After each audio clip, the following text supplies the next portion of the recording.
The time is just gone 5 minutes to 9, and it's a time of the day where we bring you our Crime Talk, our weekly edition with eThekwini Secure. We've got Imtiaz Syed from eThekwini Secure standing by. Now, earlier on, we spoke with Lisa Vetten talking about budget cuts with regard to non-profit organizations, NGOs, and the like, but we actually forget the vital services that these organizations play, and one of them being eThekwini Secure, because they are exposed to so much, not only about crime, but they're exposed to so many other issues with regard to providing vital social services. In August, it is Women's Month. We know that there are many women that are victims of domestic violence, gender-based violence, but also at the same time, we're looking at child protection, children that need to be taken care of, the vulnerable within societies. Now, all of this was in the whole scope of the type of work that eThekwini Secure is doing. And to tell us more, we go across now to be joined by none other than Imtiaz Syed.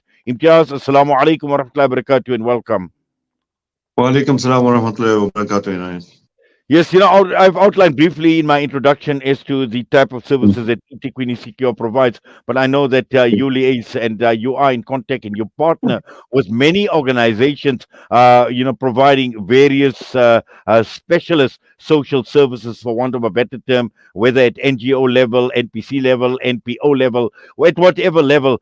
And, we've seen government obviously cutting budgets. We've seen the Gauteng government as well, right up to about 60%. And these are social ills. These are societies that obviously are impacted, whether it's domestic violence, whether we talk about disabilities, whatever it is at the end of the day. And it's important that this is an area that needs focus, considering where we are as a country and with so much that is happening around us, Imtiaz. Absolutely. Inayat, when we speak about NPOs, NGOs, and all of them, in an overall perspective, they plan to achieve the same goal, right? Now, what we need to understand is what is government's mandate in terms of saying how do we address social injustices and those kinds of things. And when we speak about gender-based violence, it's basically around awareness and doing campaigns around awareness and basically criminalizing the attitude of anyone that commits gender-based violence. But being said and all said and done, when you're in a country where there is a drastic need and you see day by day organizations are setting up camp to be NPOs and NGOs seeking funding from civil society to address ills that society is supposed to have been addressed by government in itself, it shows you that there is a great disconnect in terms of the understanding of government and the needs of communities by far and large. Now, when we go into that debate and we go into that discussion, Inayat, we must really, really focus and reassess exactly what it is that government is supposed to be providing.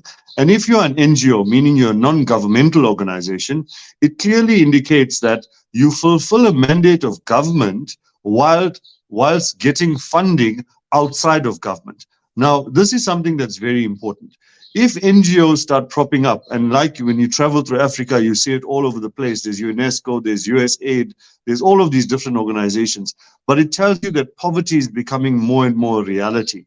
And when that starts happening in the country, then we get decay. I mean, the other day we were discussing the issue of if there is a grid collapse, which would take up to about 6 weeks or 8 weeks to actually get back online. What would be the current climate in our situation? And will we have enough in order to support and move forward as a country? And what would be the climate of the areas we live in? Now, these are questions we now raise to say that we can't be sitting like sitting ducks and saying we are going to wait for things to happen, right? And this is where the ideology of NPOs and NGOs and all of them come to. It's not only about giving out food and distributing blankets and hampers. All of these things are absolutely essential. I get that, right? But what about lobbying to ensure that government does what they're supposed to be doing in terms of social justice, keeping law and order, and ensuring that in case of anything that's volatile, we will have enough in place to ensure safety and security for citizens. Now, when you go into it and you really look at it, and just to understand, eThekwini Secure is basically a mobilization organization where it organizes and mobilizes and gives advice to neighborhood watchers how to form themselves and do those things. Now, the most important thing in civil society in order to act on anything, we can have all the money in the world, but if you don't have human capital, people that actually have it in their hearts to go out there and actually do the work, then we are going to be faced with great challenges. Because we can have a whole lot of goods, but if you can't get it on the ground to where it's needed, then you're going to have a problem. So that's what eThekwini Secure is supposedly supposed to take care of. And when we look at eThekwini Secure, it's basically we look at it from a broad perspective to say that it doesn't control neighborhood watches, it gives advice and it gives an understanding of what it needs to be doing, but more to speak to eThekwini outreach. When we conceptualized it, we were clear in saying that it's not an everyday outreach organization. It's not supposed to be providing those services every single day. It's a disaster management related organization which speaks to eThekwini Secure and what it needs to do. So, for example, if you have an army, that army sits in abeyance forever in a day until there's a requirement for them to be mobilized and do something. It's the same with eThekwini Secure and eThekwini Outreach. It's a mobilization tool when the community needs you. Because if you tire out volunteers daily, then ultimately you end up thinning out exactly what you can provide when the need arises. So eThekwini Outreach goes out when there's no other organization or anyone else doing things. And we watch the space. If there's, example, 1,000 informal shacks that have burnt down, and if no one else is going out, then we'll step in and we'll go out and we'll provide food and we'll do whatever little necessary that we can. But if there's already organizations on the ground that are saying we're doing the blankets and we're doing this and we're doing whatever, that's fine. But here's the question. When you go out first as organizations before government, then you are not now speaking to government to say, what is it that you bringing to the table firstly, and thereafter, if there are any gaps, then we can fill them. That is not the case anymore. You see these NPOs running to these areas wherever it might be without engaging with government to say, what is your need? What do you bring to the table? And I'll give you an understanding of what I mean. So if there's an organization that is quite well versed in the supply and demand of blankets per se, right?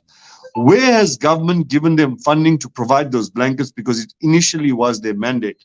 So we go out, we collect money from civil society, we go and we give out these blankets, but we've never engaged with government to say, are you reimbursing us for the blankets we've given because it was your mandate? And these are the kinds of things that we need to start progressing in discussion, because ultimately we're going to find ourselves wanting, especially when we're looking for sponsors and they're saying, but you come to us all the time and we're continuously giving you, and these problems never resolve themselves. I mean, ultimately with the vagrancy issue and the homeless issue in towns and all of that, we're feeding every day. There's organizations doing beautiful work. Feeding is Allah's work, and we get that, right? But ultimately, where have you went to the city and said, what is it that you're supposed to be doing? Do you have a plan? The city just ignores it because there's food, people are getting blankets in winter, and it's all good and rosy. So they just ignore it and expect it to go away. And this is the climate we're facing at the moment tonight. Well, certainly, Imtiaz, and I think so much that said in the last few minutes that makes a lot of sense. But again, coming to the whole issue about responsibility, where the government doesn't want to be held responsible, and where they have the funds to provide these services, they don't want to be held accountable. So yeah, we have abdicating your responsibility at the same time you don't want to be held accountable. I mean, ultimately, when you look at government in itself, right, and every single thing they find a little gap to. I mean, instead of going out and finding your NPOs that are currently working on the ground without you and saying, come to the party, we have funding, let's see how we can assist you in order to fulfill your mandate, which is partially government's mandate.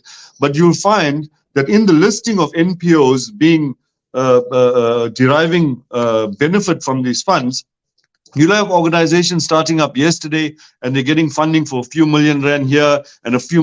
Who are these people? Where have they been working? How long have they been working? What is their credibility? So we need to really, as NPOs, come together, irrespective of your differences, come together, form committees to say that this is the organization that speaks for NPOs to government directly to say, we represent X, Y, and Z organization. What is it that you as government are supporting us with? Because we have this organization that continuously provides meals to the homeless or to the shacks or whatever it is. And start engaging on those things to say that there's a list of funds that you've given out to NPOs. Why are we not part of those listings?